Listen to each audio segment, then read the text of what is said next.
Hello friends, income tax के cases की series में आज जो केस हम डिस्कस करेंगे वो इस चीज को लेकर के है कि यदि असेसिंग ऑफिसर असेसी के ऊपर ये एलिगेशन लगाता है कि असेसी ने फ्रॉडुलेंट पेनी स्टॉक की ट्रांजैक्शंस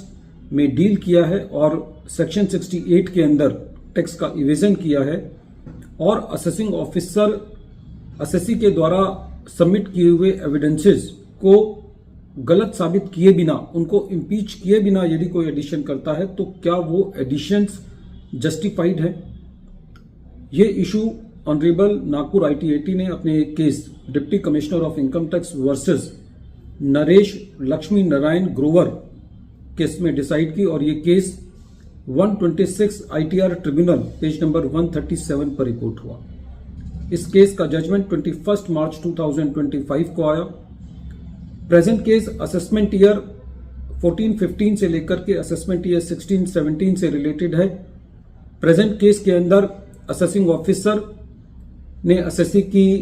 सेक्शन 148 के अंदर असेसमेंट की और ये एलिगेशन लगाया कि जो असेसी ने शेयर्स होल्ड किए हैं वो असेसी ने पेनी स्टॉक कंपनीज के किए हैं जो कि एकोमोडेशन एंट्री से रिलेटेड हैं और असेसी ने लॉन्ग टर्म कैपिटल गेन और शॉर्ट टर्म कैपिटल लॉस को बुक करके टैक्स का इवेजन किया है। जब असेसमेंट प्रोसीडिंग्स चल रही थी तो असेसी ने एविडेंसेस का एक अंबार सबमिट किया, number of the evidences submit किए जिसके अंदर असेसी ने ये बताया कि जो असेसी के शेयर्स खरीदे और बेचे गए थे वो देश के रिकॉग्नाइज्ड ब्रोकर्स के द्वारा खरीदे गए थे। शेयर्स की खरीद बेच बैंकिंग चैनल्स के द्वारा की गई थी और जो शेयर्स की ट्रांजैक्शंस हुई थी वो डीमैट अकाउंट के थ्रू हुई थी और क्योंकि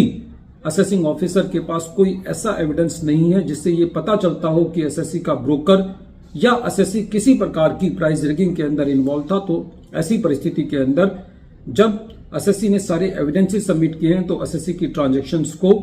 एक पेनी स्टॉक की ट्रांजैक्शंस नहीं माना जा सकता। लेकिन असेसिंग ऑफिसर ने इन सब एविडेंसेस को दरकिनार करते हुए उनको टेनेबल ना मानते हुए असेसी का एडिशन सेक्शन 68 के अंदर किया। जब ये मैटर CIT अपील के पास था तो CIT अपील ने सारे एविडेंसेस को अप्रिशिएट किया। CIT अपील के मुताबिक असेसी ने जो भी शेयर्स खरीदे और बेचे थे वो बॉम्बे स्टॉक एक्सचेंज के थ्रू खरीदे और बेचे थे और वो शेयर्स की जो भी ट्रांजैक्शन हुई थी वो डीमैट अकाउंट के थ्रू हुई थी और जो ब्रोकर्स थे वो कंट्री के रिकॉग्नाइज्ड ब्रोकर्स थे। ट्रिब्यूनल का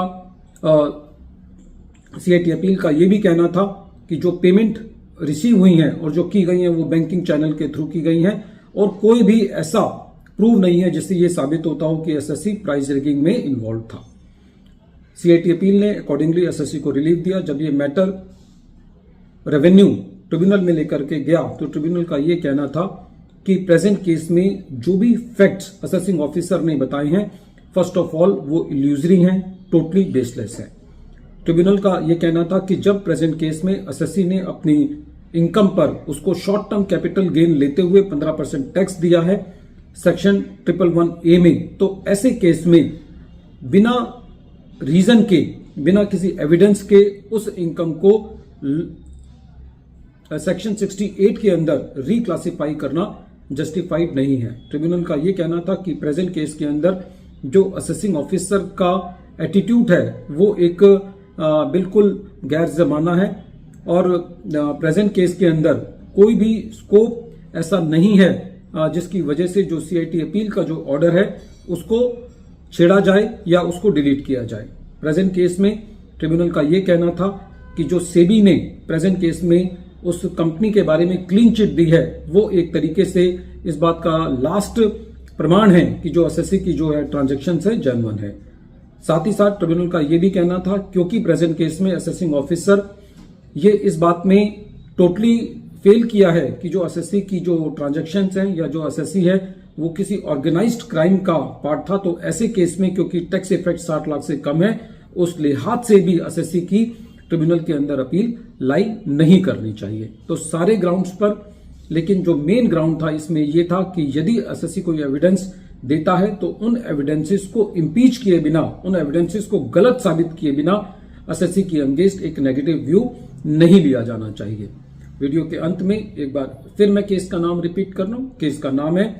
deputy commissioner of income tax versus Naresh Lakshmi Narayan Grover, और ये केस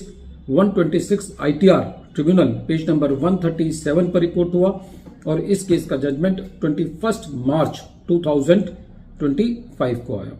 थैंक यू फ्रेंड्स।